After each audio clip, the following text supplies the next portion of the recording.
This is the Above Average Podcast, and you are listening because you want an above average life. Hello everyone, and welcome back to the Above Average Podcast, the podcast where we talk to above average people about their above average lives. Now, my guest today is a psycho-spiritual therapist who works at the intersection of the mind, body, and energy. She helps people heal not just through talking, but through moving, feeling, and releasing, by connecting to all parts of themselves that maybe they've been taught to ignore. She's gone alcohol-free, unlearned people-pleasing, and completely reshaped her own identity, and now helps others do the same. Today, we're talking about it all. Nervous system dysregulation, which is a word I can never usually say.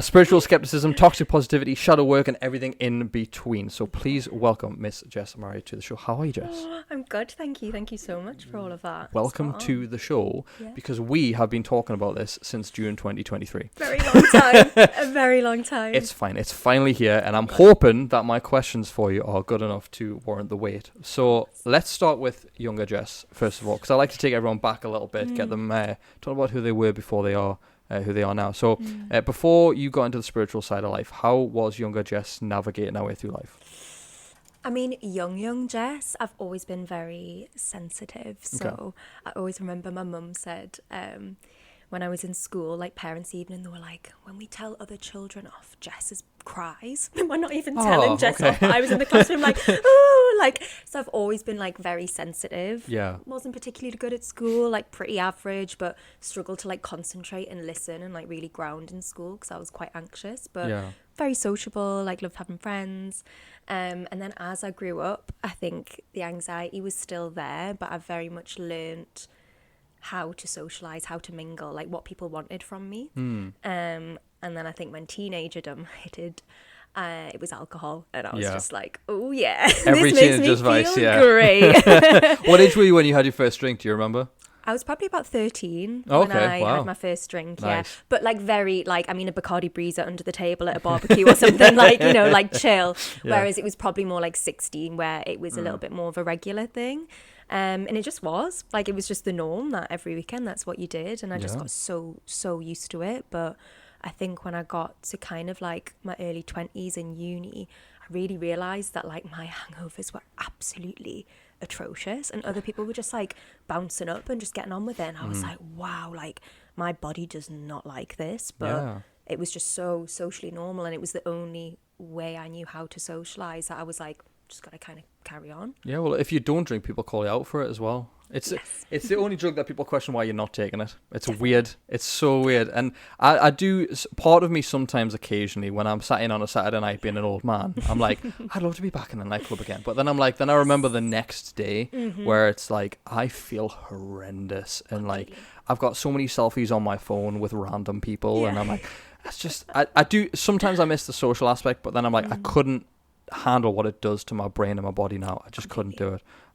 But I've seen the old photos. I've seen the nights out. I've seen, by the way, the half-shaved head was a good look for you, by the way. I love that. As someone with a shaved head myself. So what do you think you were looking for in that time of your life? Why do you think the alcohol became like such a fun thing for you? What was it doing for you? I think it just made me... I think I've potentially always found a group setting quite overwhelming. When I say I'm sensitive like in my heart and my emotions, but I've always been very perceptive of other people. So every change in their voice, their body language, I'm like, oh, well, she said that, and then I think she must be thinking that, and like, oh, what's going on there? So there's so much going on in my brain in a social situation that it was so nice. Alcohol just, you know, it kind of shuts off that prefrontal cortex. So you're just in like childlike mode, you know what I mean? You can just have that innocence, you can just have that playfulness. And there's part of me that has really mourned drunk Jess, I used to call her, because she was really fun sometimes, and other times, you know, made a complete tit out of herself. And there was really that balance that I wish I could get. I wish I could have just had a couple of drinks, had fun, been a bit more relaxed. And I was never, I would say, like an alcoholic, but it was definitely like problematic, you know, like I would try and keep up with my friends, but I think because I'm so sensitive, I would just get so drunk so quickly. And then I would just be a liability as well. I'd be fun for like... You were that one. Oh, where's Jess? yeah. Oh, she's in that wheelbarrow over there. Oh, literally, call Jess's mum. You know, there used to be the street pastors in Whitley. Okay. And they would come and like put like foil blankets around me and stuff because I'd been whiting for like 2 hours. Honestly, like I wasn't built for it. And my friends did tell me that, but it was difficult because it was really fun and it was what everyone else did. And I don't think I had an example of people that were kind of stopping drinking until I got a bit older. But it's been a difficult but lovely process. I feel like once you've found a place in a social situation where the drink helps you be accepted, helps you fit in, Definitely. it's very hard to push out of that. But I remember when I was younger, I did eventually start going to nightclubs sober. Did you? Just to see what it was like. Yeah. And I was like, this is such a weird experience. And you realize that drunk people are annoying as fuck. You realize that when you're sober and someone's like, "Hi mate, you alright?" and he's got like blue wicked down his white top, and you're like, "Get away from me, you smelly peasant." Do you know what I mean? It's like, why do you smell? God. Did we smell like that when we were that drunk? I'm like, oh, it's vile. Completely. And I did exactly the same as you for quite a while when I stopped drinking. You know, I went out and I had fun, and there was a big part of me that did still enjoy the nights out. But you do realise people repeat themselves, tell the same story and over again. You're just like, yeah, nodding along. And it had just gotten to the point where it just wasn't serving me. And I kind of really wanted a depth of connection, and I feel like when you're on a night out and it's busy and it's loud, and I was like, I want a good chat with you, I want to know how you are, like what's going on in your life, and I just wasn't getting that in those social situations. So now I'm much more of a coffee gal, like actually not coffee, a chai or a tea, but let's sit down, let's have like a deep catch up. That's way more my vibe. I get so much more. How old were you when that sort of, was there a moment that clicked for you, that you wanted to sort of put the alcohol to one side and become the matcha Thai woman? I don't know what you said, but what was there a moment that clicked for you where you were like, this is enough now? So in 2018, I think I'd just started training to be a therapist. I kind of got sober curious, so I would do dry Jan every year, and I think I did like 3 months and felt really good for it, but then always got pulled in from the social perspective. Oh, it's so-and-so's birthday, you can't possibly not drink for that person's birthday or wedding or whatever it was. And then I think it was, I'm so bad with dates, I think it was 2022 where I did 90 days again. And then after the 90 days, I was like, I feel class. Like I'd been in such a cycle my whole life of things going great, excelling in my career, feeling really good, going on a massive bender. And then the next like 2 weeks even, because like it wasn't just the alcohol that would make me feel like shit for a week. It would be then I wouldn't do any of the things that I do to keep my head good either. So I wouldn't exercise properly, I wouldn't meditate, I wouldn't do the breath work. So the toll it was taking on my life, you know, it was just huge. In fact, I remember the actual night out. I'd been on a night out. I'd probably had about 5 pints. I used to drink pints. Not eating properly. Even I didn't go for pints. I know. Oh, just minging. And I remember the next morning I woke up, I was still in all my clothes. My makeup was down my face. I know that my ex-boyfriend's like friend, far removed, that I didn't even know, his girlfriend had been holding my hair back while I'd been being sick. Nice. And I was like, I'm a therapist. I'm literally meant to support people to get their shit together. I love that realization. I just imagine you over the toilet going, hang on a minute, I'm a fucking therapist. Like, this is not, and you know, and I really don't want to make people think that to be a therapist you have to be, you know, this perfect person, because I think it's important that you're really relatable and grounded. But I was like, you need to get your shit together. Like, this is not you, really. I feel like I was just letting myself down time and time again. So and I did a year off, and then I went back for maybe like 3 months, and that was the best thing I ever did, because it was kind of that, like, do you know when you really crave a takeaway and then you eat a takeaway and you're like, oh, the idea of that takeaway was so much better than the reality of it. Every single time. Literally every time. That's what that kind of 3 months going back on it did. I was drinking, I was like, this is fun, and then I was like, oh, actually, no, this isn't as good as I remember it. And then since then, I don't even crave it. Like, when I see it, I can't even take tinctures that are alcohol based, because I'm like, ooh, it reminds me of like doing like a shot or something. I literally just PTSD. Like, literally. It's interesting though, because obviously now that I've stopped drinking, most people's problem with drink, I think, comes from not having something else that they value more, especially on weekends. It's like, if you've got something to get up for, or you've got something that really needs your attention, maybe it's like, I mean, I don't have kids, but maybe it's your kids, maybe it's something like this, like a hobby or a podcast, something like that. Something that is like a mission or a goal or something that really, you're like, I can't drink for this. Or you know, if you really struggle, take the car everywhere. Yeah. Like so I drive true. everywhere, and everyone's like, "Are you having a drink tonight?" No, I'm driving. Yeah. I'm not such a getting good it. excuse. I'm not spending £30 on a taxi. Completely. Get away! I'm not Yeah. doing that. I haven't got the money for taxis anymore. You know what I mean? But I think just having that mission where you go like this, I value something more than the feeling that drink gives me. I think that's that helped me massively move on from it. I think you're completely right. And for me, when I initially started becoming sober curious, it was the gym. I loved Yes, the gym. yeah, I was yeah. really into the gym, and I just wouldn't go if I was hungover.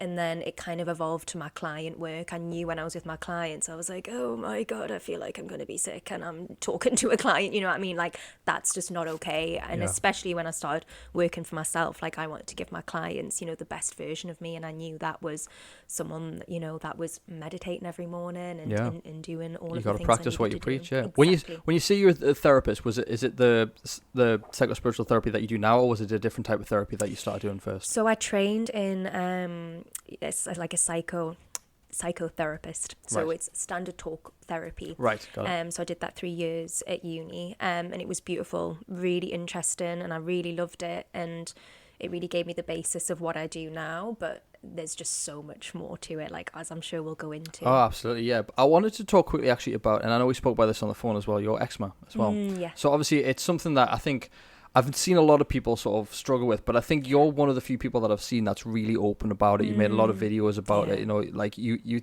I don't want to use the term raising awareness, Yeah. but it is essentially what you do. So tell me about it, like have you had this condition your entire life? Like, how does it work and how does it affect you personally? Yeah, of course. So I've had eczema pretty much since I was like 3 or 4. It runs in my family. My little brother's got it. My mum's got it. My dad's got like asthma. I've got it. So we've got a lot of like, they're chronic health conditions, but they feel minor for most people.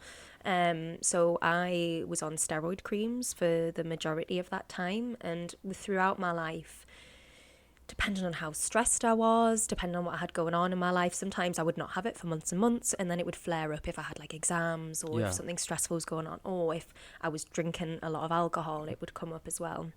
Is that from like dehydration or? Lots of things. So eczema for me is closely related to histamine. So histamine's in alcohol, it's in different foods, and some people's bodies either can't break the histamine down or just can't like process it in their bodies.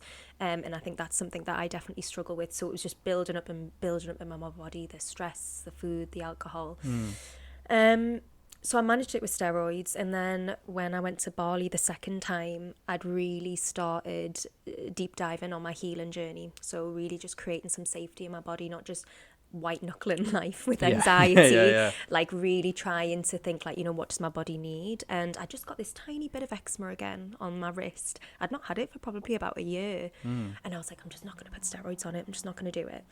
And then just little did I know, I was like, oh, it's going to flare. It might get a bit worse and then it'll eventually go. But it just was it's been the most life-changing experience I've ever had, because I just got covered slowly but surely. You know, the last 2 years have just been insane, because people are kind of like, oh, it's just a bit dry, flaky, red skin. Yeah. But the impact it's had on my body is insane. You know, my adrenals, like my ability to cope with stress, because my whole body was literally covered in it. I had no like control of the temperature of my body, so I would be shivering or I'd be sweating. It's really quite serious, because you're also having a withdrawal from the steroid creams that have balanced everything out for so long. You know, it's a steroid cream is like cortisone, and it's mimicking the calm response in your body. Okay. So when you take it away, your body's left to actually deal with stress on its own for Right, the first got time it, yeah. probably in a lot of years. Because I don't know much about this, because I remember people in school had it and they said, oh, it's just my eczema or whatever. And it was just kind of passed off, like as if it was just some like No dry big patch deal. of skin on hands and stuff. But obviously I've seen it affect, like obviously like you said, your whole body, but I've seen you share the pictures of it. It's on face, chest, everywhere. Like, when did you decide to put that on camera? Because obviously you've been how many years have you been filming sort of videos and stuff for? Probably about 4-5 years. Yeah. Did you avoid periods where you had a flare up? Did you avoid being on camera? I think when I first started filming, my eczema was great. It was fine. You know, I'd stopped drinking and stuff. And then when it came back, I was like, well, I've got 2 decisions to make. I can either kind of hide away or not. And it's really interesting. The first kind of half of the journey, I really showed it. I was really vulnerable. I was upset. And then it kind of got to a point where I was like, I wanted to heal myself. I wanted to be one of those people that was like, this is what it was, and then look at me now, everything's amazing. Before and after. And I've done so well. But in my mind, that inner critic was like, this is taking too long. People are going to start to doubt your ability as like a therapist and someone that helps other people to heal. So then I actually really pulled back, and I was like, oh, I can't show myself, this is taking too long. So it's been a real kind of a combination of hiding away and also being vulnerable with it. Did it ever get to the, like, because obviously, like, as much as we love to pretend we're not, we are vain as humans. Did it affect where you went places? Like, oh my God, yeah. Massively. So me and my appearance have obviously, as most people, it's quite a big thing for me. I've always been very self-conscious of the way that I look, and I'd gotten to a point in my life just when the eczema started where I was like, I had this tan because I'd been in Bali, I'd been working really hard on my body, and mentally I was like, I feel great, this is the best I've ever looked. Then comes the eczema. Was like, no you don't. No I don't, thanks again, second guess. And honestly, I lost a lot of my hair, my whole skin. Obviously, I lost all the tan, as you can see. I'm back to Twilight mode. Don't worry about me too. As a ginger, I can relate heavily to this. Exactly. But no, and it just, my whole face was covered. And especially the third time I went to Bali, when I was pretty much by myself, when I was really deep diving on my healing, it was so bad. I mean, I looked like a burns victim. My whole face was bright red. My skin was, every time I moved, just skin would just drop. It was really, really bad. And then I arrived in Bali, the home of beautiful people, tanned gods and goddesses. Like, I mean, honestly, if anyone's, you walk around and everyone is just beautiful. So it was the biggest test of like, how do you leave the house and feel comfortable and confident when people would come up to me and go, oh, you need to make sure you put sun cream on. And I'm like, you're like, thanks, it's the least of my fucking worries right now. Literally, what I'm doing. But I mean, I was in Bali, I couldn't sunbathe, I couldn't be out really for long because the sweat would agitate my skin so much. It was a lot. Yeah, I mean, I've never had anything. I think the closest I've had to something like that was not long after I lost all my hair and shaved it off, and I burned my scalp in the summer. Yeah, and I didn't wear a cap. I didn't put sun cream on, like an idiot. It's like, you'd think after like 20 odd years being ginger, you'd be like, don't go out in the sun. But I burnt my the top of my head, and it's such a sensitive area, and I couldn't sleep. Yeah. I couldn't do it because the itch, and if I was sweating as well, it's the summer, it was just unbearable. So I can't imagine. I'd imagine the feeling sort of similar of that dry, like flaky, just itchy, like all the time. All over. I can't imagine. All over. And I think, again, it's so hard to describe because even the way it looks doesn't do it justice. It looked bad, and you've seen some of the pictures, but to be in the body and feeling it, especially someone that's very sensitive to sensory perception, I felt every like sweatiness, or like, because it sometimes would get wet, like it would weep. I don't want to give you too much information. No, but go for it. it was really, so the feeling of like disgust and discomfort, like I couldn't shower regularly because the shower would literally like burn my skin. So there really got to a point where I just wasn't leaving the house. I think there was probably a good 6-month chunk where I was depressed, essentially, because I was just like, I can't live my life, I can't see my clients, I didn't have enough energy to go out and see friends. I was literally just sat at home watching TV, like, you know, in a fetal position, just waiting for it to be over. But what I didn't realise is that was creating so much stagnation in my body that my body couldn't heal itself, and I was really prolonging the period. So that thing that you said about vanity, it was really my vanity that didn't make the condition worse, but it prevented me from healing as quickly as I needed to. Because I think some people can stick a cap on, do whatever and get out, whereas I was like, people cannot see me like this. Like, so much of my worth is wrapped up in the way that I look that I can't possibly let people see me like this. Yeah. So how have you managed to get more of a handle on it? What was because obviously you mentioned the steroid creams and stuff, but like what other treatments, like other than like the creams and stuff, like obviously mentally there's a lot that can help your body in that way. So how have you managed to sort of more or less get it under control, I would say? Yeah, so it's been a real mixture. Chinese medicine has been a godsend for me. I do acupuncture, and that it's just been beautiful because my doctor basically said to me, look, you've inherited these conditions, but then your personality traits through life have continued them, let's say. So the way that I work now, like metaphysically, in terms of like what is the body trying to tell you with this condition, is the skin is your boundary between you and the world. And I've always been a chronic people pleaser. What do you want to do? Yeah, I'll do that in my head. No, I fucking don't want to do that. It sounds horrible. Yeah, I'll do it. Give my time, give my energy. Please like me, please be my friend. Yes. And my skin was the one thing that made me have better boundaries. No, I can't go to that party. No, I can't see you there. No, I can't eat that food. It made me constantly ask for boundaries and my needs to be met. And that's something I'd never really done before. So Lucy, my Chinese medicine lady, she's amazing. She basically was saying, like, this is what you need to do. You need to break that cycle of nervousness, anxiety, second guessing yourself. The acupuncture is going to help the energy move and flow around the body. But if you go back into your life and just do all that same stuff again, it's just going to keep coming back. So she really helped me understand that kind of mind-body connection. We need to work with the physical body, but you need to work with your mental processing and releasing emotions. Well, one thing we say, and we have a lot of philosophies here in the gym that I work in, and one of them is mental health needs physical support. And I think a lot of people will put everything in their body and they think it's just any food is fuel. It's like, but like there's so much more to it than that. Like what you eat, you will feel. If you eat good, you feel good. But people just neglect it, I think, more and more now.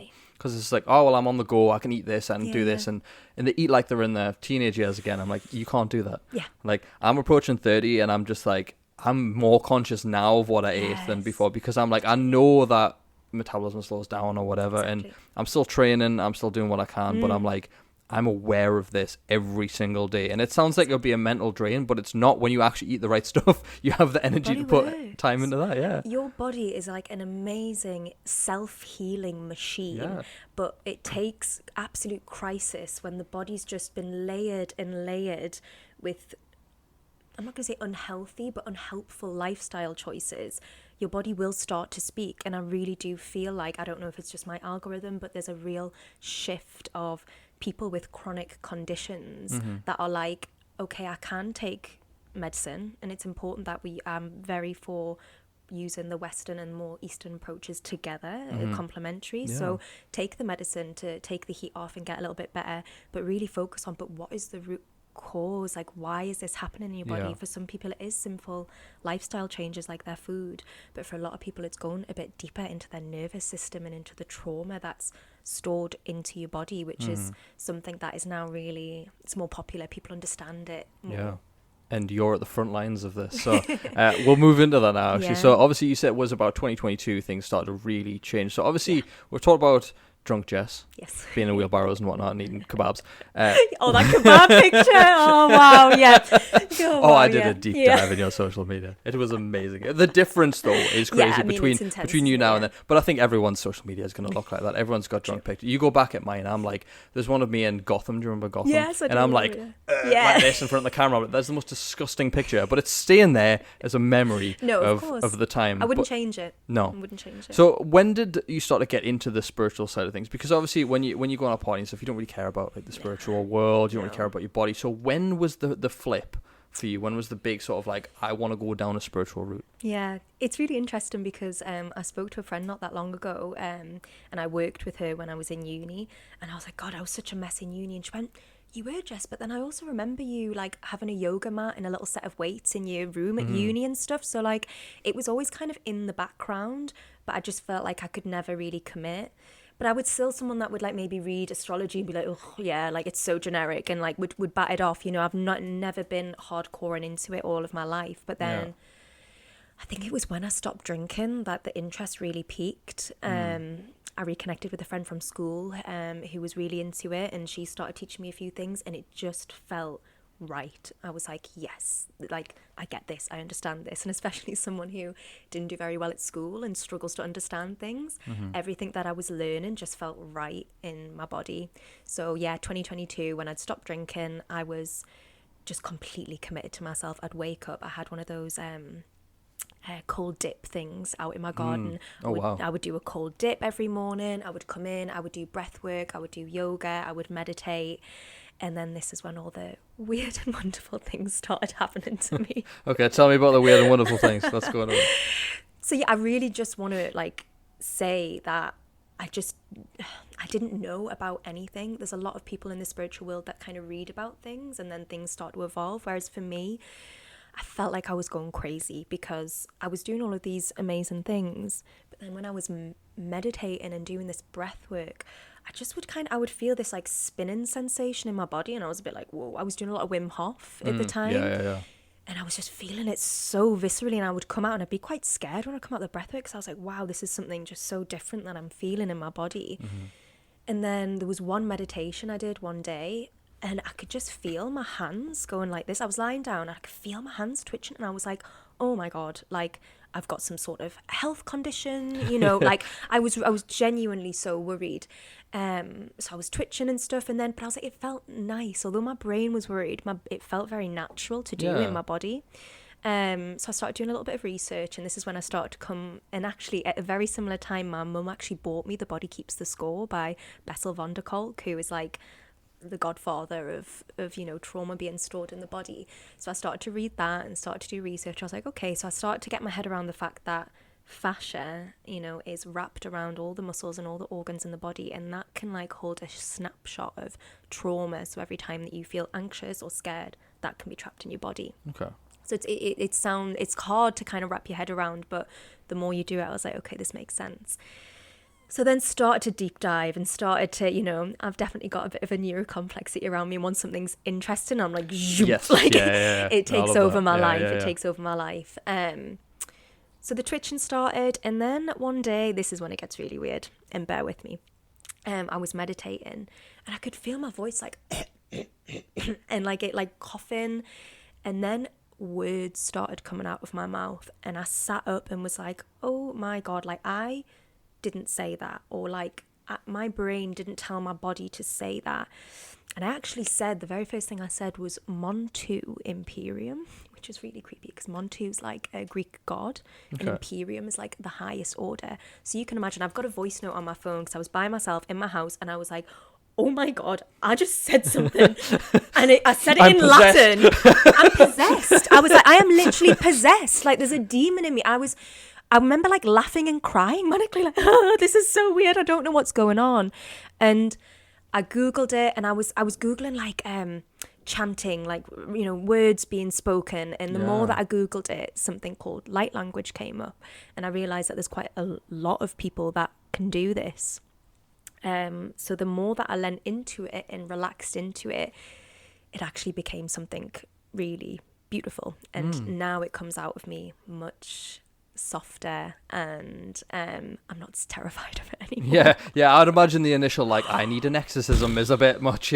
Literally, yeah, it was really scary, but yeah, and now it's much more, there's more and more people being able to speak this light language, like every day I go on Instagram, there's more and more people. Do you think that people, like, actually, before we jump into that, actually, there's one thing that I saw on your website that I'm guessing is a big part of your healing journey. So one thing I saw on your website was you talked about unlearning codependency, perfectionism, people pleasing, which is something that I know a lot of people listening also struggle with. Yeah. So what was the hardest of all that to kind of let go of, and how much do you still struggle with those things? Because there's unlearning, and then there's like, okay, I know what I'm supposed to be doing, but occasionally it comes back. So yeah, the people pleasing, it's all really difficult, but honestly, the not drinking has been massive for me, because when I stopped, what I found was drinking made you very pleasing. You're like, yeah, I'll do that. Yeah, I'll go there. I'm drunk. I'll do whatever. I'll be, you know what I mean? I'll get in the skip. Yeah. God, There was no picture of Jess in a skip. I'm just saying. That wouldn't surprise me. It literally wouldn't surprise me. And I think it took me to not drink for a while to really think, like, what do I want? Yes. What do I like? Like, what do I want to do and spend my time? And I've realized that I'm actually quite introverted, and I love learning, and I love being by myself. But that's taken quite a while to get there. So a big part of me learning to not be codependent on others and to not people please was like finding myself. Like, and as cliche and cringe as it sounds, you know, when I went to Bali, I was there for 4 months, like pretty much completely on my own. Yeah. And I chose that. I couldn't be around people, because I was like, if I'm around people, I will succumb to people pleasing again. I needed, like, to really feel like, who am I? Like, what's my energy? What do I feel? Because I think when you're a sensitive person, you're constantly tuned into everyone's emotions around you. And if you don't spend a significant time by yourself, you don't know what's yours and what's other people's. Yeah, absolutely. Do you know what I mean? Yeah.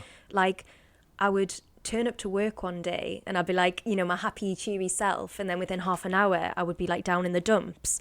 And then the brain, it's so easy to think of reasons why you're sad, because there's always reasons why you can be sad. And then you can go down that tangent of like, oh, life's like this, like, but actually you've just picked up on the person, or, you know, across the table from his emotions. Do you know what I mean? So for me, the people pleasing and the codependency, it was all around being on my own, figuring out what I wanted, who I was.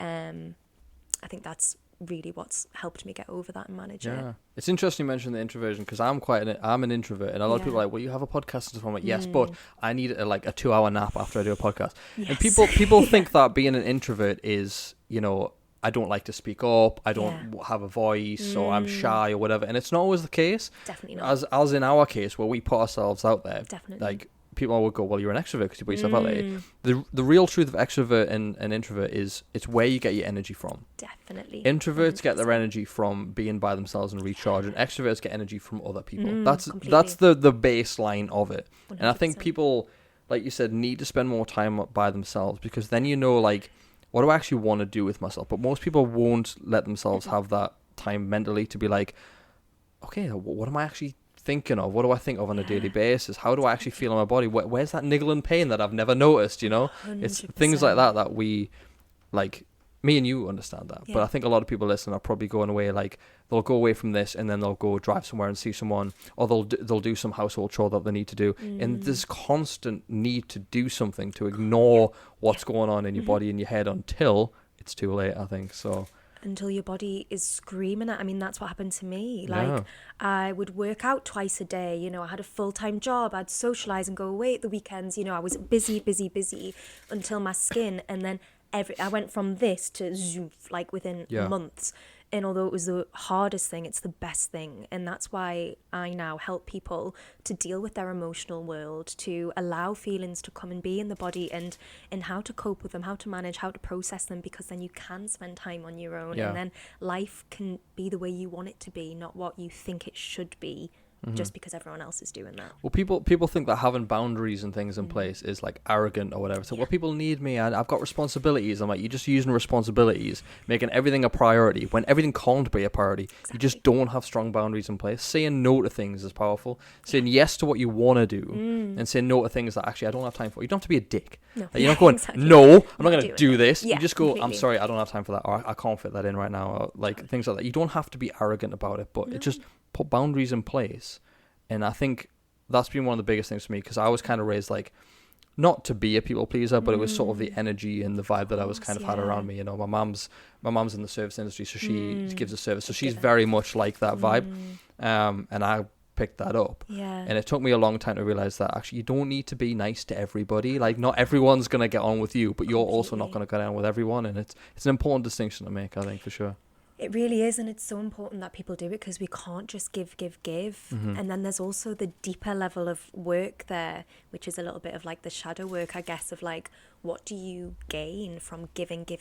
And some of us love to be the victim, like, oh, I'm just so busy and just everyone needs me and it's so hard. And actually, when you look at what you're doing, it's like you're giving so you can stay in the role of victim and feel hard done by. That was me, and actually some of my ill health fell into that as well. When I was ill, I was like, oh, well, I can't come and I can't do that because I'm so ill, and it kind of gave me a cop out, rather than like standing in my power and being like, you know, I love you and I love you guys, but like, actually I really need to take some time for myself. And that has so much more respect to it than, oh, I'm so poorly, like, please feel sorry for me.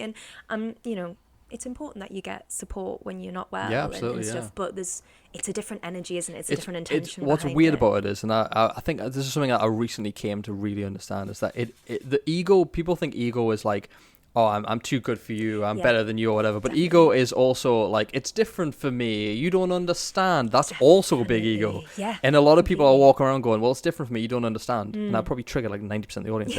But it's like, if you go around saying it's different for me, it doesn't work for me, I've tried this, or what, or like, I don't have time, whatever, it is ego keeping you where you are. It's you avoiding the stuff that you know you should be doing, and blaming something else for not getting it done. It's just your ego. You need to kind of get over that. It takes a time. It's not easy to do, but it's something that if you are listening and you're going, I don't have time, it's different for me, you guys don't understand, Adam and Jess didn't understand me, it's like, we do. It's not easy for us. We just know that it's a case of like, we have things to do, and we can't blame other people and circumstances for not getting things done. Sometimes things come up, granted, sometimes things are out of your control and you can't do anything. You do the best with what you can, where you are, with what you've got. It's just, I think this is why it's so important to do the work on yourself, because the ego is basically just trying to keep a version of you alive, and that's usually a very limited version, a version that it deems safe, comfortable, safe, in your comfort zone. Nothing bad's gonna happen here, nothing's gonna go wrong. And that's why I do a lot of limiting belief work. So it's like, what are your beliefs around yourself that like that's really keeping you small? It's not allowing you to like kind of step out, because that's what the ego uses as fuel to like, oh no, we can't possibly do that because we can't do that. You can't do that because of X, Y, and Z. And when you begin to bring these to the surface and shine light on them, you're like, actually, this is just a thought. And this is when you can do the work in the mind on this, but then you also need to release some of these beliefs from the physical body as well. Yeah, absolutely. I want to do more into, because we jumped around a little bit, but I want to go back to what you said about the light language and stuff like that. So obviously I've seen, when I spoke to you on the phone, I was like, some of the things that I see online and things like that, I am a skeptic of. I don't, as part of me thinks it's just because I'm a basic man. Sometimes I'm just like, it's such a man thing to be skeptical of. But obviously the point of these podcasts is discussion. Like I would always, and I always make this point, and I made this point when I had Imtiaz on, who was Muslim, and I was talking about his beliefs. I do not shit on people's beliefs. I do not shit on what people need to do. I will discuss it. If they get angry and pissed off, that's their problem, right? Completely. But I think we're pretty chill with that. But but I'm not in a challenge way. I just want you to explain that. So that's all really, because it's something that I don't understand, and I can't have a full opinion if I don't understand. Yeah, definitely. So the hand movements, the light language, and things like that. Like, what's actually happening there? Is it something that you channel, something that you learn? Like, how does it work for you? So the way I've learned, I didn't learn anything. I didn't you said it came out. It came through me. When I've done research on, because I'm similar to you, I like to have a scientific basis of what is going on in my body. We can't always have the science, but what we know is that obviously we live in a vibrational world. Everything around us is vibrating constantly. So light language is, well, if you think about it, if I say a certain set of words to you, that is going to change how you feel. If I'm talking positively, it'll help you feel positive. If I'm talking negatively, it'll make you feel negative. So the pitches and the tones and the sounds that I make are helping you vibrationally shift, is the easiest way to describe it. So if I'm working with a client, sometimes the voice is very low and it's very commanding. And for me, that's like, we're getting to the depths of stuff and we're bringing it to the surface. But then it'll kind of sound like a fairy and it'll sound really light. And for me, that's when we're trying to raise the vibration and bring people up. And I would love for them to do more scientific research. I want them to put something on my brain to monitor my brain waves, when I'm speaking it, to see what part of the brain this is coming from. Because when I have done research, they basically say every single person has the ability to speak this language. They quite often say it's kind of like an ancient language, and it's more we're remembering it and awakening it in the body than something new and different coming in. And all I know is that I was very embarrassed for a long time. I didn't want to release it. I didn't want to do anything. I didn't want to be associated with something that didn't have, I'm a therapist, I've got a master's degree, I didn't want anything to take that away. The interesting thing about vibrations stuff, I love, because the word vibe gets passed around a lot now. Like I like that vibe, you know what I mean? That kind of thing. I always like to think of that as vibe as short for vibration for me. It's like, if you don't like someone's vibe, there's a good chance you don't like that vibration. Exactly. I take it in that way, because there's a few big bands like The Power of Now by Eckhart Tolle's a big one. There's high vibration, low vibration energy. I don't know tons about it. I wouldn't pretend to be an expert in it, but I think you can kind of tell where someone is, quote unquote, vibrating. I think. for lack of a better term. No, and this is the thing. When we distill it down, I really do think people will understand it, because you walk into a room, if like someone's been talking about someone, or if someone's just had an argument, if you walk into your friend's house and they're a couple and you're like, oh, what's going on here? You can feel it, you can viscerally feel it, and that's because, again, I'm not going to try and get too woo-woo, but we've got... If you get as woo-woo as you can, because like this is people listening might not know what this is, so it's like it's good to go as deep as we can, because then it's the full explanation of it. Yeah, I really want to try and explain it in a way that people will understand in their own life. So like, because sometimes people use complicated words and then you're just left feeling like, what should I just said? Yeah. Whereas how I'm trying to explain it is we've got an energetic field around us. Like, so imagine mine's out here, and so our energetic fields right now will be combining. So if you came in and you were a bit miserable this morning, I might be like, oh God, what's going on with that? Is he going to be all right? And you feel it in your body. And some people are just more open to that than others. But there's something called the map of consciousness, and there's literally a scale of like what literal like number you're vibrating at, depending on what emotion that you're feeling. Okay. So you can really get quite technical in terms of like quantum physics and really figuring these things out in the body. But I think the most important thing to know is like, we are sensing energy 24/7. You know within 30 seconds whether you like someone or not, whether you trust someone or not. That's energy. Yeah. To put it really quite simply, it doesn't have to be this really like woo-woo out there. Yeah, and it's like when you mention it to people, like energy and vibes, are like, oh, woo. But then when they realize they do it every single day, every meeting that they've gone in, every conversation they have, like, when someone feels, I guess you could say congruent, like thoughts, words, actions align. Like, when someone's like trying a bit too hard, you're like, there's something under the surface there that's not. I appreciate you being nice to me because you feeling shit. Yeah, it's like, but I know that you feel shit. You know what I mean? Yeah, we were talking about that, like like humans' ability to sense authenticity in someone. Yeah. Like, we know when things just don't match up and align, and I think some people are better at noticing that than others. Yeah. But yeah, people are using it all day, every day. It's really not like an abstract concept. And then I think things like light language coming through, it looks strange, and people are really scared to look daft and be wrong. Like, that's the biggest fear, I think, of people. And I think when you believe in something that isn't widely believed in and doesn't have this like real deep rooting in science, there is quite a big chance that one day something could come out and be like, it's all a lie, or it's all, whatever. And people don't want to be in that party that have been like proved wrong. Whereas it's been a long journey for me to be like, look, this has come through for a reason. I have to push my embarrassment and nervousness and fear of judgment aside, because I actually know the healing this brings to my clients. Like, so many people say, I can't meditate, like I can't drop into meditation, but as soon as you speak the light language, I almost see it as a bit of like a bewildering of the mind. The mind's like, oh my God, I can't understand this, I can't make logical sense. So they're just drop into their body. There's no figuring it out up here. It's just that literal cellular level of just like relaxation. What's interesting, I've been reading a book at the minute, and this isn't in my questions, but you've just reminded me, actually. I'm a big fan of Dan Brown, like Da Vinci Code, Angels and Demons.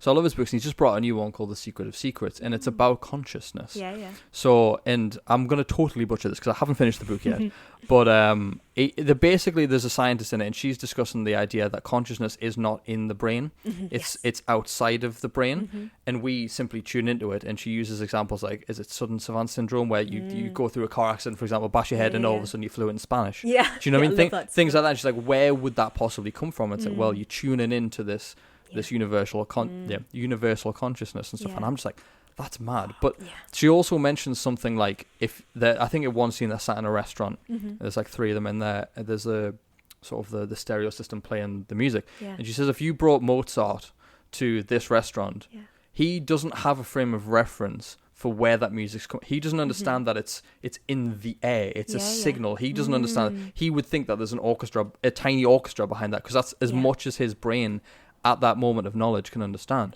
So by that theory, in future, we could understand energy a lot more. But at the minute, we don't have a frame of reference for where that could be coming from or anything like that. Definitely. And I'm like, I was reading that like, damn. Like mind blown. I was like, I'm gonna have to finish this chapter and put it down for a second. You know what I mean? But to integrate it, because it's a lot. And they're really, again, I don't know if it's my algorithm, because it does just change your opinion, your view of the world and what's going on. But there is just so much coming out here now. You've got near-death experiences, you've got remote viewing. There's so many different ways that people are just realizing that material science is not everything there is.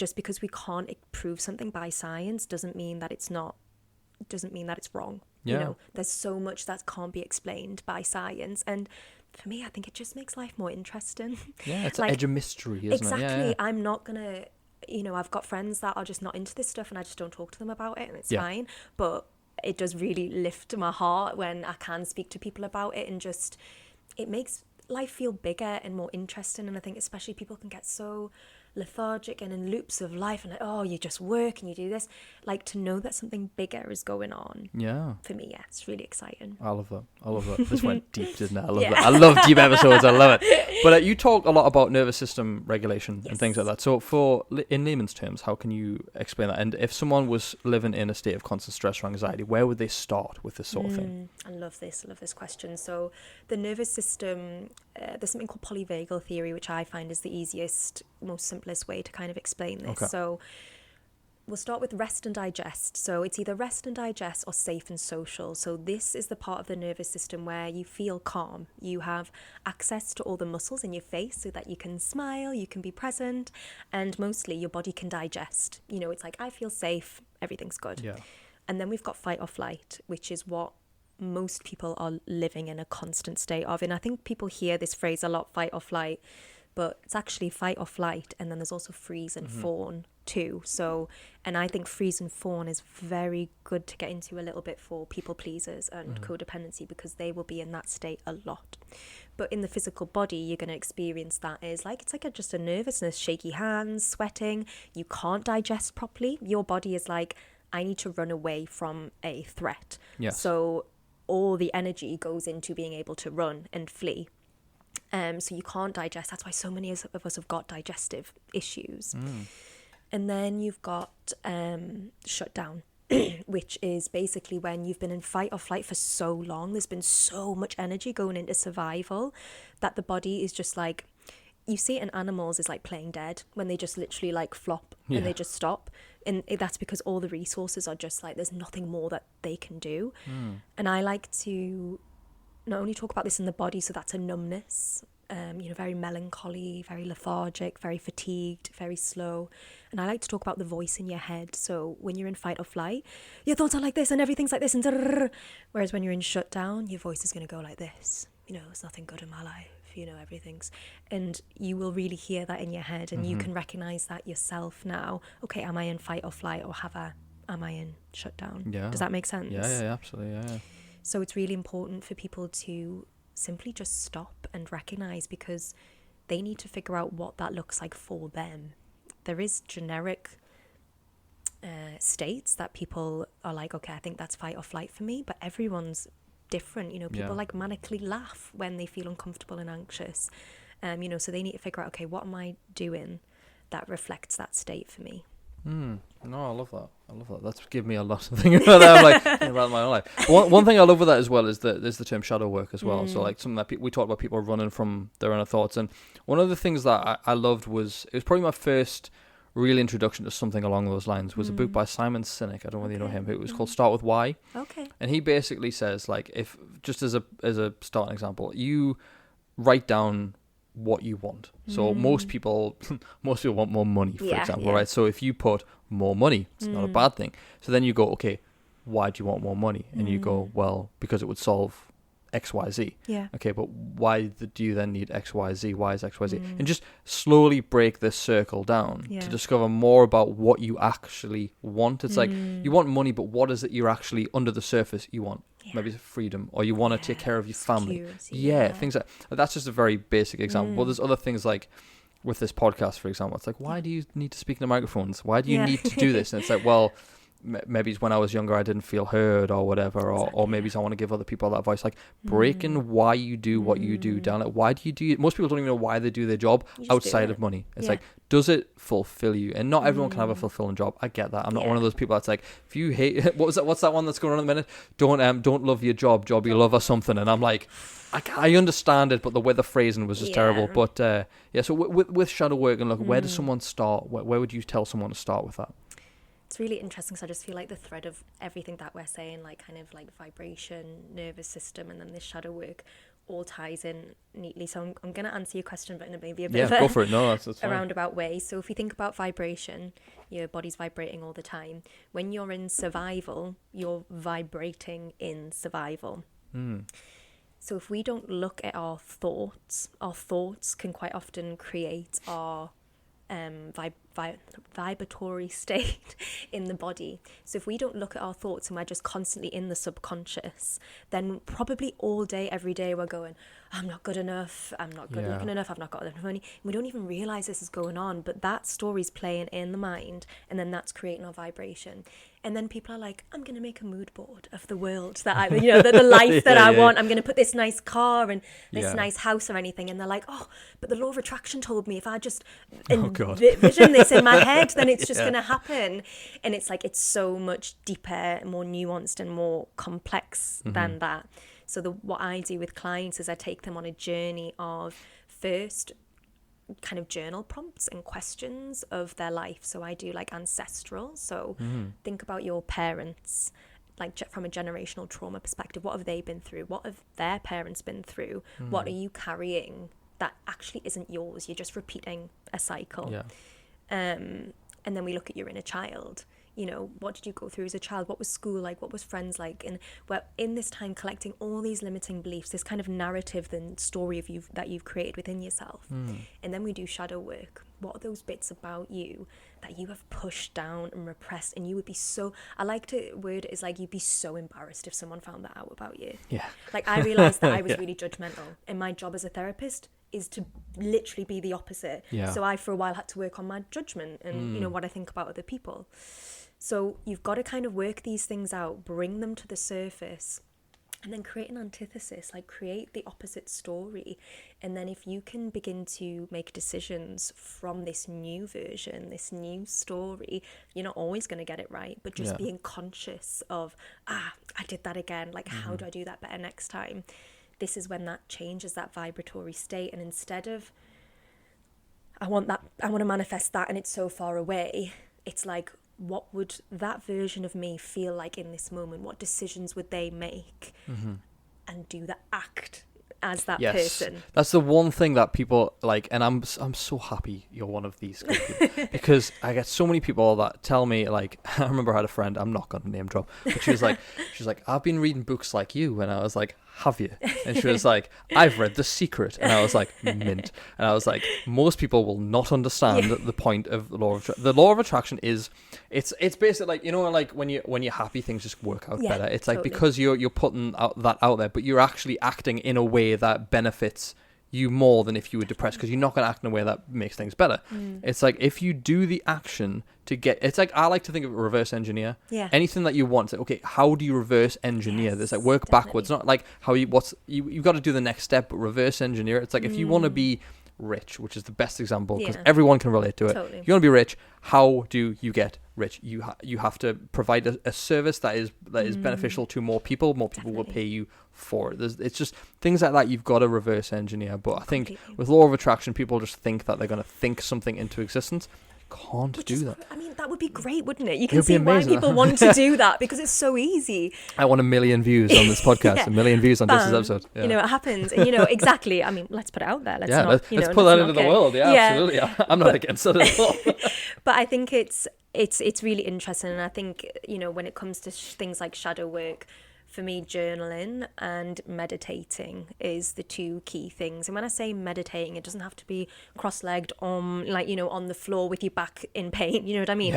Get somewhere comfy, find music, maybe put like a theta brainwave track or something on YouTube and just sit, contemplate on things. I sometimes just like the word contemplation, like think about a question, like what is shadow, what am I running away from, and then sense what that feels in the body, as well as not just letting your mind go crazy, connecting to the breath and being like, okay, where does that feeling of shame come from? How old was I when that shame first started? Intuition, show me a memory when that first started. That's what I do in my meditations, and then we kind of go back and we tend to rewrite that story. So imagine if you'd got everything you needed as a child, which no one ever has, but let's imagine, and then let's go back into that memory where you first learned, to be ashamed or that you weren't worthy, and let's rewrite it. And then imagine the rest of your life, how you would have shown up. And then you give the mind a blueprint of that vibration of who you want to be. Yeah. And then you can begin to attract those things. I used to call it thinkitation. Ooh, I like yeah. that. You can have that, yeah. Yeah, I'm gonna patent it. I'll get copyright. But no, I think I stole that from someone else. But it was like my meditation used to be trying to stop my mind from thinking, and then I used to just sit and get annoyed because I couldn't stop. But Exactly. meditation's it's a practice. First of all, I always like to say it's not something you get right, it's not something you master. It's a practice that you continuously do. Yeah. But also, I think it's just a nice 20-minute period of time where you let your brain process the shit that you've gone through. Like if you have a busy week, 20-minute meditation, maybe just extend it a bit if you had a busy week, but it just helps you. It just, the clarity that you get from just sitting is insane. Because if you think about it, like our ancestors and things like that, like let's go back to sitting around a fire and stuff. Yeah. Sometimes they were in their thoughts. A lot of the time, there was no TV, there was no smartphones, there was no like YouTube. You know what I mean? It was just, there's a fire, and I can sit and stare into it and think. Yeah. And it's like there's part of us, people listening who've heard that, people want to go, I'd love to just sit around a fire, because it's in you to just stop and do that. God, yeah. Like it's not a woo-woo thing. It's just your brain needs that time. It's like natural. it's like your brain is a muscle like any other. If you were just constantly training your biceps, eventually it's gonna snap and it's gonna be so sore. If you train it, wait a few days, give it some rest, train it again. That's how it grows properly. That's how I like to think of the brain. So I completely agree. But one thing that I love to talk about as well is this performing happiness and spiritual confidence online. And I think we've already established that you're not one of these people who does all this fake stuff online just because it's maybe not so much an easy thing to do, but it's like it attracts quite a lot of attention these days. It's quite easy to be like, well, I'm going to wear some expensive linen and a couple medallions and fedora, some feathers in my hair. And suddenly I'm a spiritual guru. And it annoys me that, because I'm like, you're preying on people who actually need help, and you're giving them this toxic positivity where they're just like literally like you say, white knuckling, like I'm happy, yay, you know what I mean, I'm meditating, you know what I mean. It's like where do you stand on that space, or what's your mindset towards those kind of gurus? I think I want to focus on the, I guess, the ethos behind that. And there's a lot of spiritual teachers that, you know, do talk about, you know, like maintaining your vibration and staying in that love and light. But you can never do that consistently. And when you do that, you miss out on the richness of life, which is dipping down into the hard, heavy stuff, learning the lessons, and then you can feel even higher. I always say the deeper and the darker you go, the higher that you can go after that, you know. And a lot of people are just kind of living a bit of like a flat line, because they're not trying anything new, they're not going out of their comfort zone, so they're not feeling challenged. So, you know, obviously I've had a period of not being well and, you know, really retreating, and I've been recently putting myself out there more, and I've realised my anxiety massively decreasing because I'm doing hard things again, proving to myself that I can do them. So things that I once found hard, which was just seeing one client a day, I don't even think about it because I've got much bigger things to work on. Yeah. Does that make sense? Anxiety can't exist in the trenches of action, I like exactly. to say. I love that. Boom. Exactly. No, I love it's that. true, I love that. So it's so easy, and it's lovely to think that, like, let's just be happy all the time. Yes. And people we all do it. You learn a concept and you preach about that concept without fully embodying it and living it. And I can honestly say, hand on heart, before my huge eczema, health, spiritual awakening, there's probably times that I have done that, not from a place of toxic positivity, but I've been like, you just do this and everything will be fine, but then not doing it myself. Whereas that time for me was a complete initiation, and it's massively grounded me, that it's boring to be positive all the time. That's not where the work is. It's like, imagine watching a movie that was just like up, end credits. You'd be like, what? The thing you remember about any sort of event is always this. Journey. It's all well, it's a classic hero's journey story, isn't it? Like, everyone has those down moments, but I think too many people stay in the down moments these days, and they don't they forget that it's not just going to be an upward trajectory. Why can't we speak today? An upward trajectory if they don't do the work, if they don't push forward. Like, unfortunately, life can't be a breeze. It's never going to be a breeze, and it's just something that I think most of us have. Like, we need to understand this more, because some people are just like, oh well, I'm just gonna go through life, it's easy, I should have this, and this is how it should be. It's like, you're gonna miss out on so much if you don't like if you the more you push yourself out there, the more you go through more shit. But it's like, that's the stuff that you remember, and you're like, I've dealt with this, I've done this. The reason that you can do the sessions that you do is because you've done it countless times before. The reason I can interview people is because I've done it endless times before. Do you know what I mean? Like, you've got to be shit at the start, but if you just go, well, I'm shit, I'll never be good at it. It's like, you got to go through the uncomfortable stage of like, I've asked the wrong question. Yeah, like, the recordings. I've spoken about this before. I had a tripod hit me when I was mid-episode once. It was when I had like a little table, it was like half the size of this, and it was like things like that. But I remember that down moment, and I'm like, and also you course correct, because then I went and bought a new tripod with stronger ass legs. That wasn't taped up. You learn from these mistakes. You know, you need to go through these moments because it makes you better in what you're doing. 100%. And I always say with my clients is like, we're building resilience, because like you said, stress, you know, Buddha said, you know, like life is suffering, like it literally is, and it's just how you learn and survive in that. Whereas when I was younger, you know, especially I was like really addicted to the gym and stuff, and I was like, must be happy, must be healthy, like all the time. And it actually made the suffering way worse and way longer, because I was so terrified of feeling sad and anxious. And a lot of work I do, it's like, okay, you feel anxious, but I think anxiety is usually just a blanket for what you're actually feeling. Quite often you feel anxious because you feel anxious. You're like, oh my God, I'm feeling anxious, oh my God. And you focused on it as well. Exactly, and you're giving energy to the anxiety. Whereas if you can just sit and go, okay, I always say I'm going through a contraction. You've got contraction and expansion. And it's like, okay, I'm going through a contraction. This is shitty. This feels so uncomfortable. I really don't like this. I'm having to face sides of myself which I don't want to love, but this is the process. I'm learning to love them.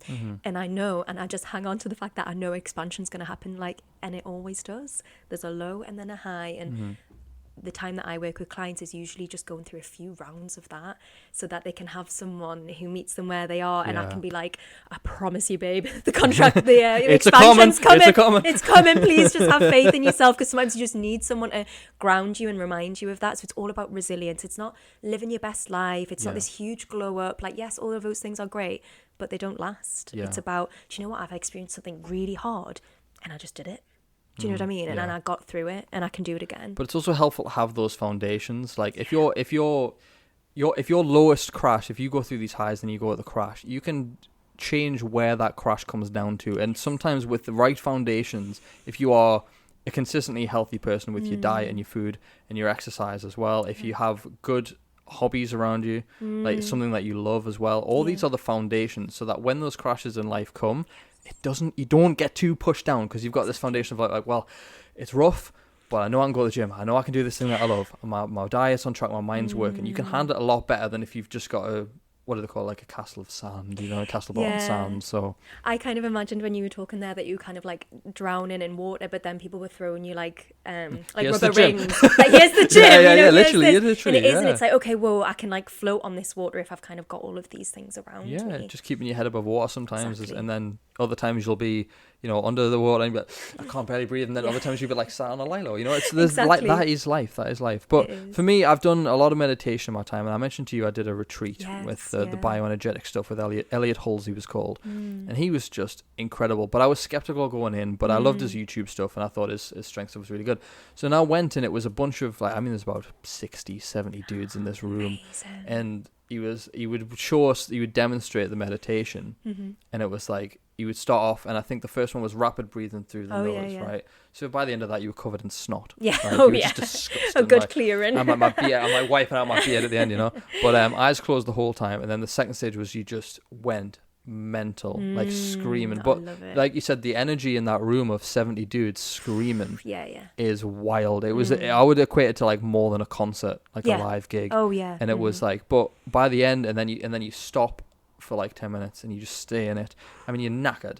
And then the last phase is you dance, which is something that most dudes like, that free flow. Like you were saying in the muscles before, like, what did you say you were holding? The fascia. Like you can tell when someone's a bit more free flow because they move. You can see when people are like this 90% of the time. I'm like, you need to chill, bro. You need to go in your car and scream. I mean, screaming. I mean, I when I came back from that and I started teaching that sort of meditation, I had a village hall and stuff for people to scream in.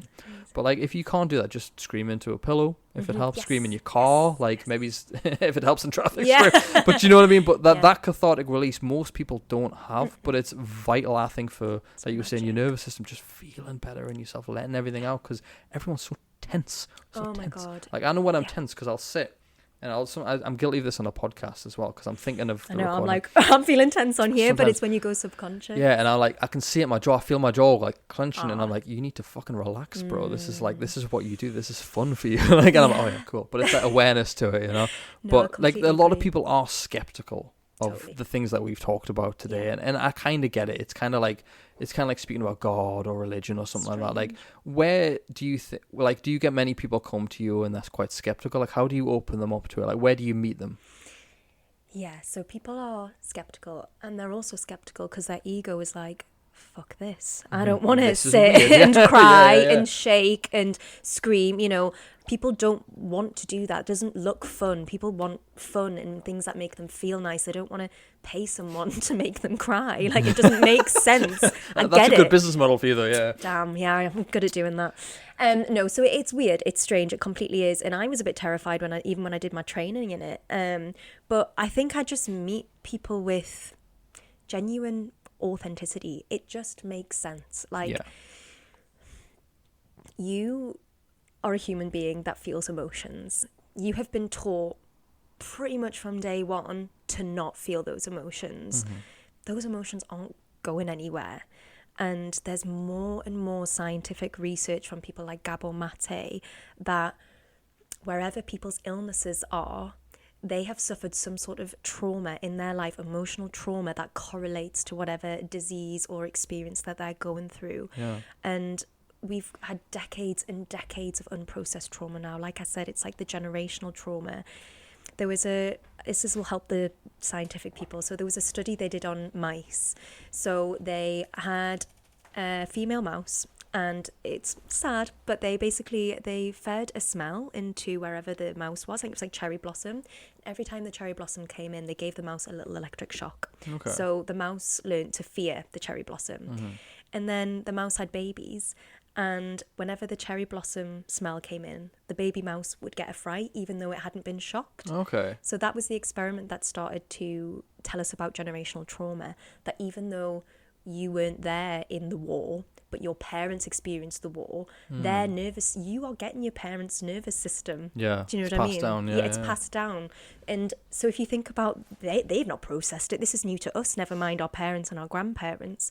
So it's kind of up to this generation to start really feeling and releasing. So yeah, the work that I do is breathing into the body, doing a certain breathing and literally shaking the body like you did to get all of that energy moving. We just sit down all the time and it's so stagnated.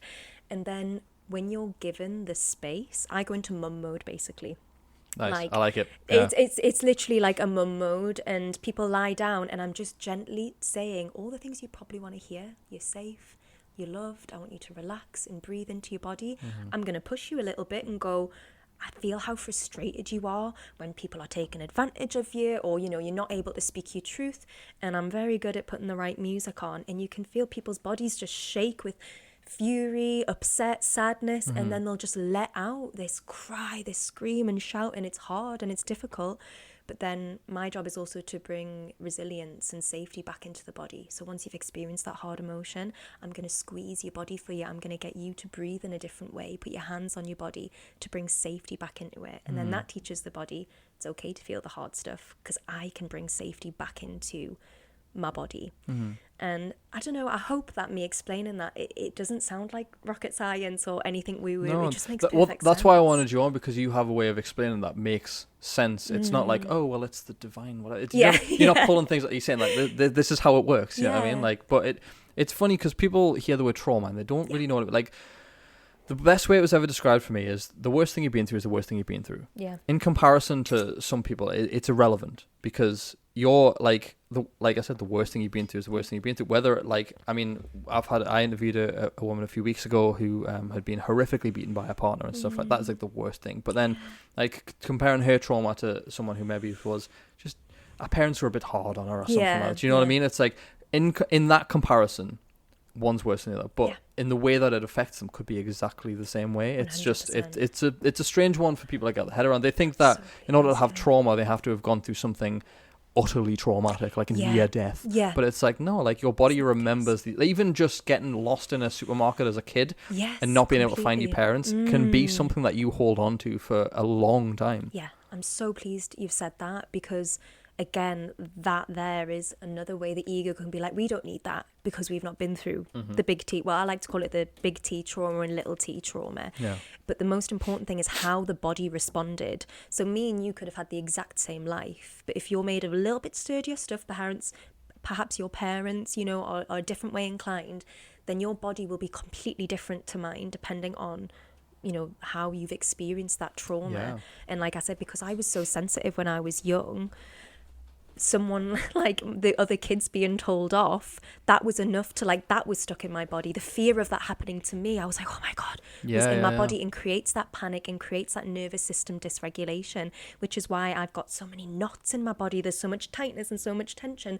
I've not been through anything huge in my life. I've not been through that big T trauma. But when I started to do this body work, there's so much what we call charge in my body. My body really shakes and vibrates and does big elaborate movements because there's so much to get rid of, because I played it small for so part of my life. Like, yeah, everything's fine. Yeah, I'm fine. Are you okay? Yeah. And just held it all in and never expressed myself. Yeah, and I think one thing we said as well is like that you've got an influx of men coming to you at the minute, which is something that I think, which is good, because obviously as a guy who's been in this space for a while, I think more men should go through it, and I think they should be at least, maybe it's like they can be skeptical if they want, because men are always skeptical of this stuff, like, but I think there's an ice cream van outside. I'm like, ice cream. But I'm thinking like men, like they are skeptical of this, but I think coming to you, what's the things that what are the problems they're coming to you with, and what sort of barriers do you think are coming up for these men? Yeah, so there's a lot of numbness, dysregulation, always being on, but being numb. It's a really funny thing. Like, they're not feeling in their body. But they're just chronically dysregulated. And I've got quite a lot of dads that are coming to me and are recognizing patterns in their children, and they're like, wow, okay, actually I need to sort my nervous system out so I can be more present as a father. Absolutely, yeah. Which oh God, when I get those clients, I'm like, yes. It's absolutely incredible. But I would say that, no, I'm not going to say that. But I'm going to say it is very important for men, because I think society has told men even more. So we said on the phone, I was like, you're either happy or you're angry. Yeah. There's like no in between. Not even happy, guys. You're just fine. Yeah, you just say, oh, I'm sound, or I was like, I'm absolutely fuming. Those are the only kind of two states that have been that's been rewarded or said that's okay for you guys. So crying for men when they come to me is just beautiful, when I can see that their bodies will go from this and then they'll relax and just go and you see their face drop, and them being able to do that. And I literally usually just put a hand on a shoulder, maybe a hand on a head, and just to see the relaxation, because when we cry we release, I'm not going to get the hormones right, I think it's oxytocin, you know, it's the body's natural way of calming itself down. You know, I always say when I'm overwhelmed, I'm crying, I'm not sad, it's my body's way of like, I've got this much in here, I need to release something and I need to let it go. And I think it's such a shame that so many people don't feel safe to cry, because it is, like I said, your body's an amazing healing machine, but we're just not tapping into all the ways that it can heal us, if that makes sense. Yeah, I mean, excuse me. I think one of the things I struggle, I mean, I don't cry. It's like, I was going to say, what's your relationship it's been a long time since I've actually, like, I'd probably say a year since I actually cried over something. Really? Yeah, it's not something, but the thing is, again, that's not because I'm holding it back. It's just nothing has brought me to the edge where I need that. Whether you said, like before, whether it's just I may have maybe a bit of stronger stuff, or I've done the work where I don't feel the need to release it in that way. But I think a lot of men, like you said, were taught to see, even that though, I'm not sure, like, I don't ever remember being told not to, like, it's not okay for you to cry. Really? Like, I was never told that. It's just something that I personally believe men are wired with that ingrained in them, that they're supposed to be the strong ones. I think it's just it's like we say a lot of things about women are natural caregivers, a lot more caring than men tend to be.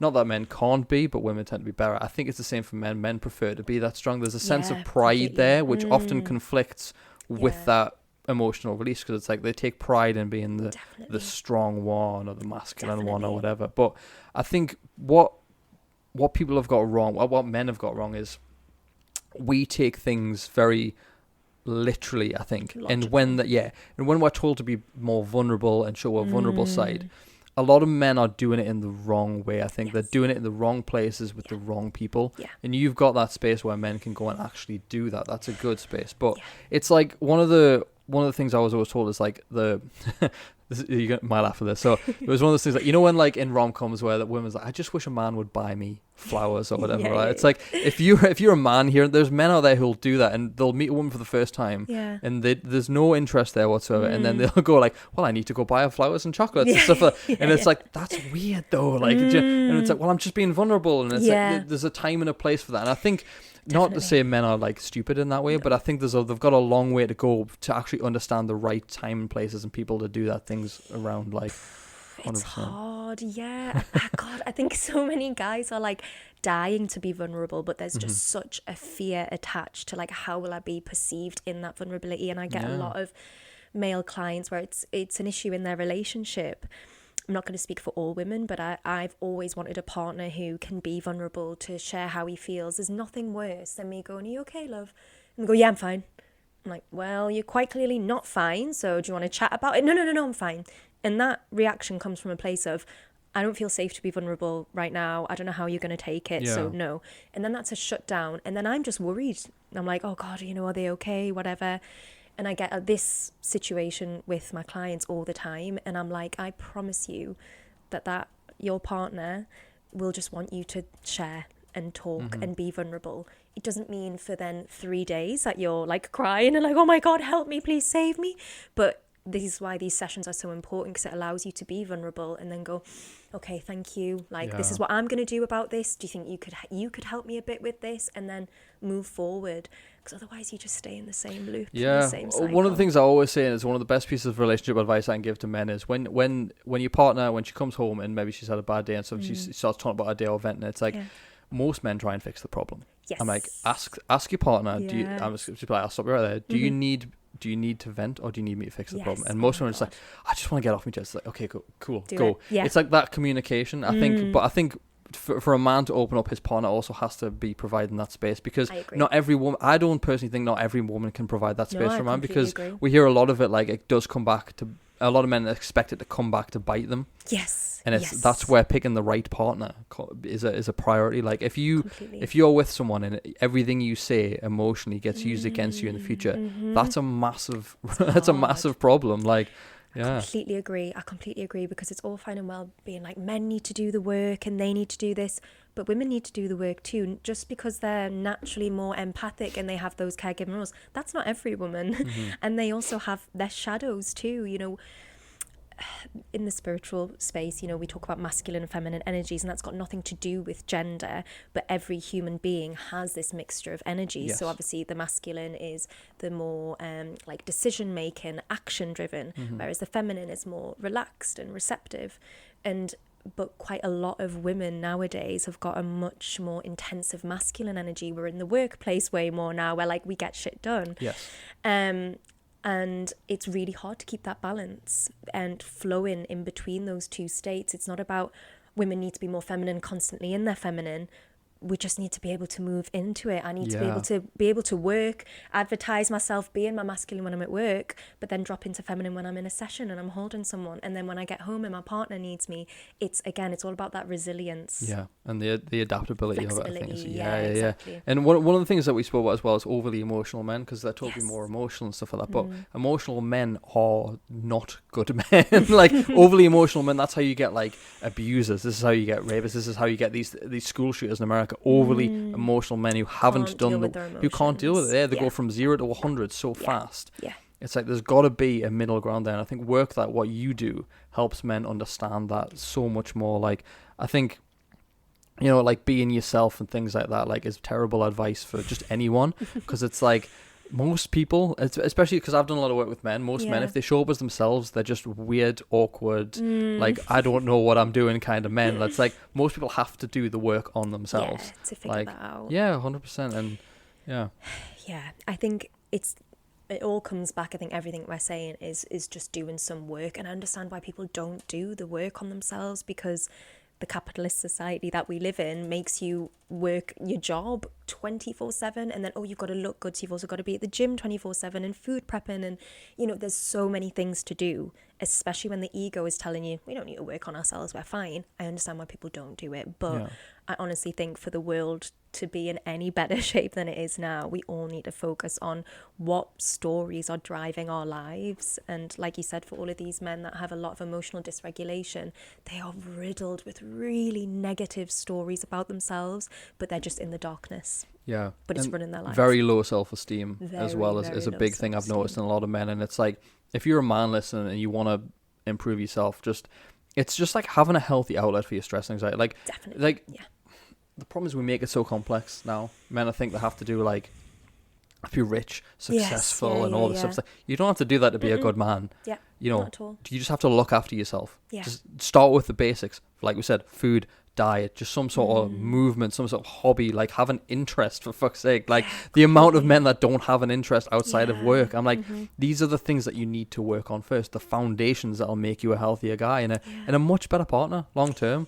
Like, just makes you a more whole, interesting person. I empathize deeply why people don't feel they can do that, but it will be the best thing if they can recognize how to build their lives in different avenues. Oh yeah, absolutely. And it's the male influences and stuff now in the space. Like I love talking about social media. We could do a whole other podcast on social media, but it's like have a healthy male role model. It's not like, you don't want one of these like men that's like overly emotional men that's telling you like not to do this and not to work on yourself. Like, you're fine as you are. Like, I'm like, you're not. Most people aren't fine as they are, and there's always work that you can do. But it's like to the point where it's like, if you don't make 10 grand a month, you're a piece of shit. Like, that's too far. We just need balance. Everything is balance. We just need a little bit of everything. And I think that's honestly that's the simplest thing. I've distilled it down. I think in Western society, especially the self-help personal development space, it can get very complicated. And whenever I'm lying on the Chinese medicine table with all my acupuncture needles in, Lucy's always like, Jess, balance. Just like balance. And it answers every question. Everything we've spoken about today, we can pretty much distill it back to balance. A little bit of this, a little bit of that. Simple. It just reminds me of Mr. Miyagi from Karate Kid, doesn't it? Like wax on, wax off. Exactly, literally. The most racist accent I've ever done. But we talked about before Bali. Yes. So I remember following you up. I think it was after your last trip to Bali, and I was like, "Oh, hope you had a nice time in Bali." And you're like, "Actually, it wasn't the best time." Yeah, it was a bit naff. Yeah, which is weird because it's like the spiritual place to go, and everyone who has chakras and whatever goes to Bali. So what was everyone that has chakras. You know what I mean? Like everyone that talks about stuff. What was the reason that you didn't really like fully get into it that time? So I've been to Bali 3 times. I went first like 12 years ago, and that was a completely different experience. It wasn't as built up. I think I took to stay there a month £1,000, and we were staying in the lap. Oh my God, I thought I was a celebrity. The villas we were able to afford was insane. Yeah. And I came back with money, and we were eating delicious, healthy food. So the appeal of Bali, I completely get it. You can have this beautiful, healthy food, really reasonably priced. You're in literal paradise. So I completely understand. And then when I went back the second time, I was more spiritual. I was more on my purpose. So it aligned like even more. Yeah. But then the third time I went, and it's been getting progressively more and more popular and more people going, especially with, being able to work remotely. That was just a hub of remote workers. But it's hard. I really don't want to like diss anyone that does this, because I get why you do it, but for me it just stopped being what it was initially. The first sparkle of it was just like wow, and then it just started to die, because I'd be sat in a cafe and this guy would come over and be like, so do you know that like the universe is this, and I'm just like, oh. Or like, what do they call that, performative males? That sort of vibe. And then have you ever read feminist literature? Yeah. And like I don't know. I was also going through a very hard time as well. And I felt like I started to see behind the facade of it all. And I was like, it's really going to be easy for me to be happy in Bali. But for me, the true work was like, how can I bring that happiness and contentment when I'm standing in the post office in the rain in the middle of North Shields? Do you know what I mean? Like, for me, that's true happiness. And I think so many people are now saying like, leave your job, remote work, and live in a hot country. And for some people, that is the change, and it really makes a difference. But for me, your demons are still going to follow you as long as you are doing the deeper work as well as making that big trip away.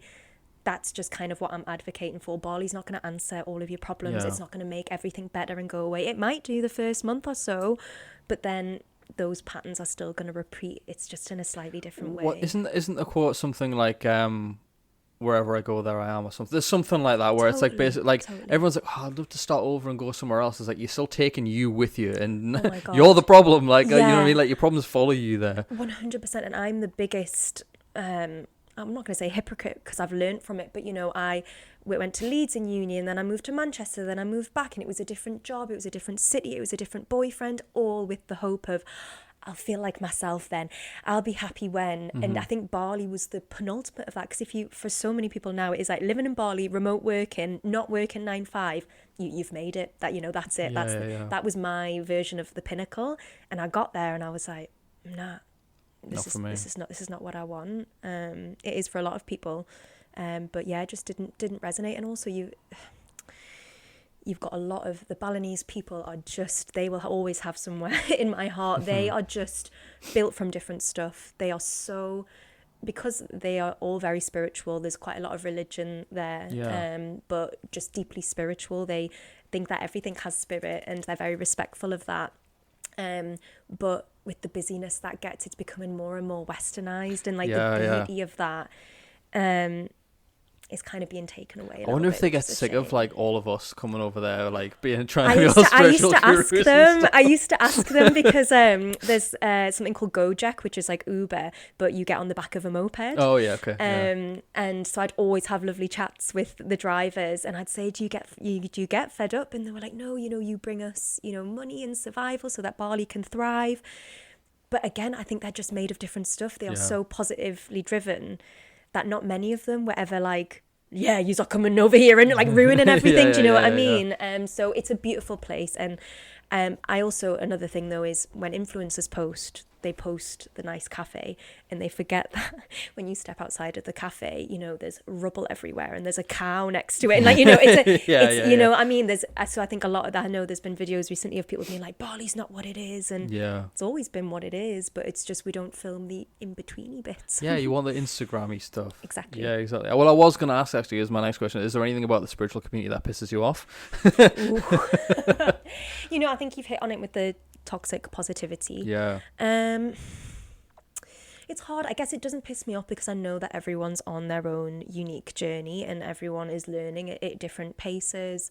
But I do think for me it's like, I guess the wording of things, I'm just someone that values groundedness and explain. I guess just my target audience is more people who are beginning into this world. There'll be a lot of people who have been on their spiritual journey for years who will look at my stuff and be like, oh, you know, basic bitch. Literally. Yeah. So they need someone with that more complex, like spiritual vocabulary and talking about different themes.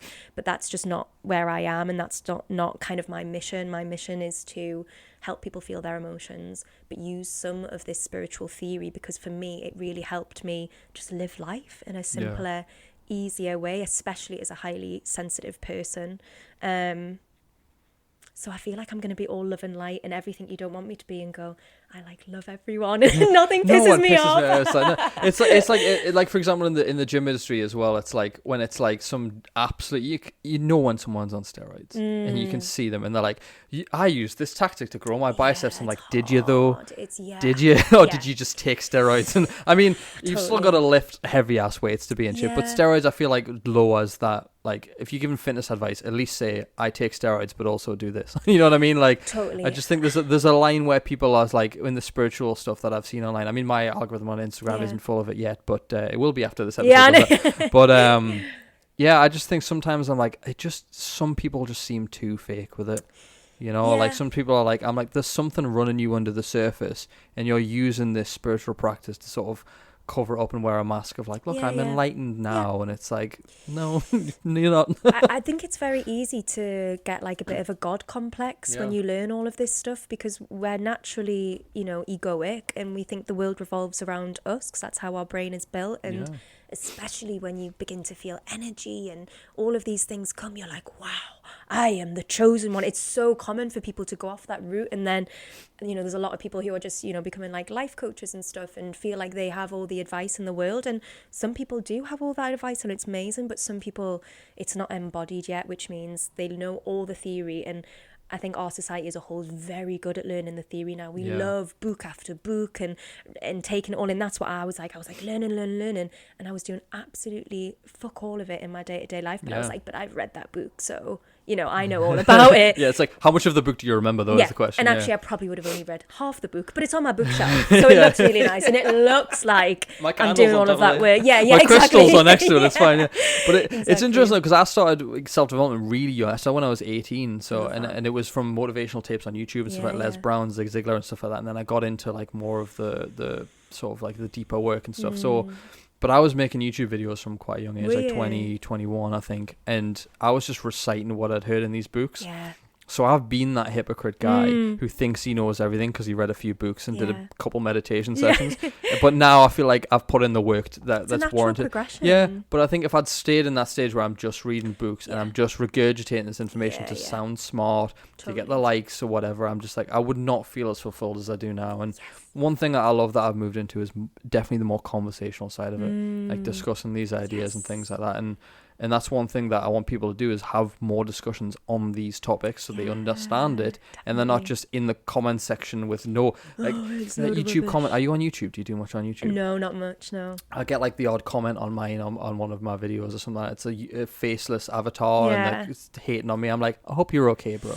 Like someone hurt you. I hope you're okay. There's so much of that, and it's so sad. It actually breaks my heart. Because they'd never say it to you in person. Never ever. Have you ever had that on any of your reels? Have you ever had someone hating on you and stuff? So ages ago, I'm very lucky and in touch wood. I don't really get much of that. But I've not been putting myself out there much recently. But I did do a post on TikTok years ago, and my safe space is the car. So before I started doing all of the more serious emotional release stuff, I would sing in the car as a really good release for me, and I would have and I would have a bit of a scream and shout. And I did a TikTok about it, and someone commented being like, "This is not road safe. You cannot."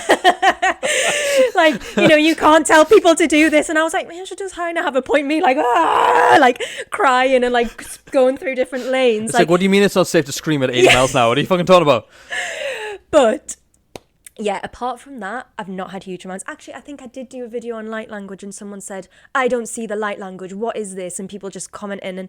But I think this is another bit of self-development, is being able to post things out there and handle what people have got to say back. This is something that I'm just starting on my journey again, starting to go out there. I did a meditation, and it was Emote Explore, where you go deeper into your subconscious and your unconscious and really tap into those like repressed emotions, and it can be quite a scary place for people. And because I just do this all the time, I think I'd kind of naively done this meditation, and then afterwards people were like, oh my god, I'm quite scared, like where did that stuff come from? And someone was like, oh Jess, your light language sounded dark. I'm going to be completely honest, I came off that meditation and burst into tears. I was like, oh my God, I've traumatized people. I was like, oh my God, what have I done? And then I grounded myself and I reread the comments and I checked in with those people and were like, how are you doing? And they were like, it was scary, but actually I've been reflecting and it's brought up exactly what I needed to hear.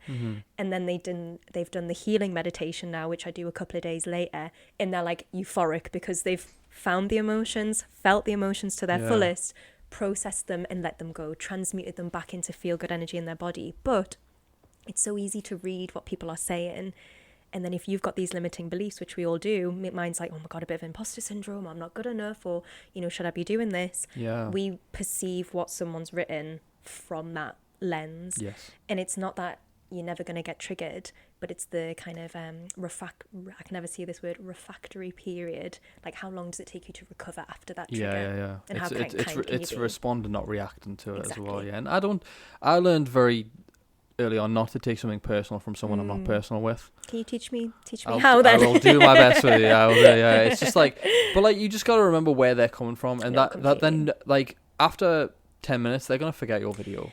100%. We think, like you said before, we think we're bigger than we are in people's eyes. Like, someone scrolling through TikTok, they didn't like what I said on it, and it's like, they're not going to get the full context of it in a 30-second clip. They're just not. If they're really bothered and what I've said really bothered them, go watch the full episode. It's probably explained. Exactly. But for the most part, I'm just like, I'll just let it go. Or I'll respond because it boosts my video algorithm. So if you have hate for me, comment on it, and I will just troll you back. I think one of the only times I think I've got a lot of backlash was an accidental issue. So Spotify, and I've rectified it now. It's fine. But I woke up and I had like I had 2 messages in my requests, and they were both like massive paragraphs, and I was like, what the fuck's that this? drop in your stomach. Yeah. Like. So it was after one of my episodes, and the guy on the episode had name dropped someone he used to bully when he was younger, and he'd full named him, and he gave him the nickname Gay Craig. Yeah. And if anyone's seen the episode, you'll know which episode I'm referring to. And but they were friends now; they'd made up and whatnot, and it was like a really deep episode.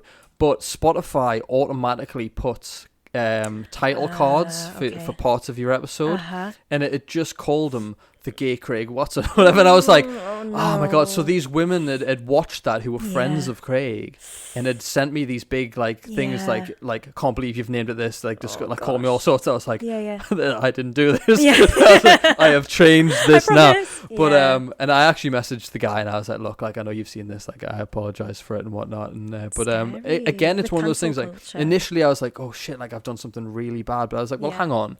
It was a genuine mistake and it wasn't something that I was even aware of. If they'd never told me, I would never have known. And so it's like sometimes you just gotta like I could have held on to that and be like, I've got to be like really conscious of what we say in the episodes now. But I'm like, look, if a mistake happens, a mistake happens. I can't do everything in my there's only so much I can do and then rectify it afterwards. And I just relax with it.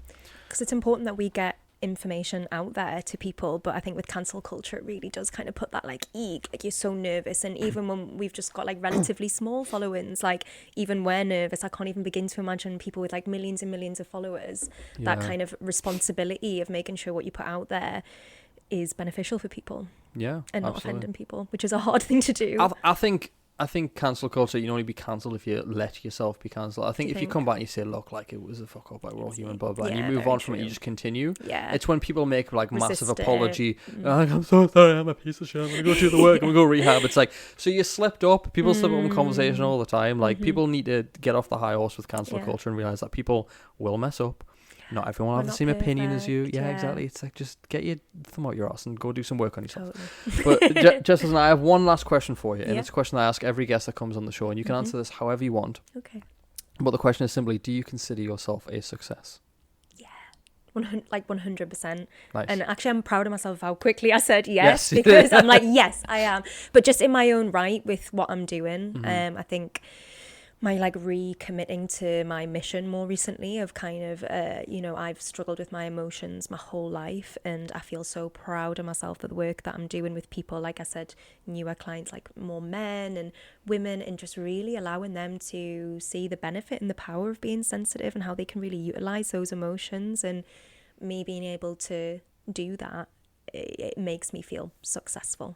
For sure. I love that. And I do intend to come and do some sort of session with you at some point. Yeah, that crying, we'll get that sorted out. Look at this, she's threatening me. She's like, I'm going to make you fucking cry. I will.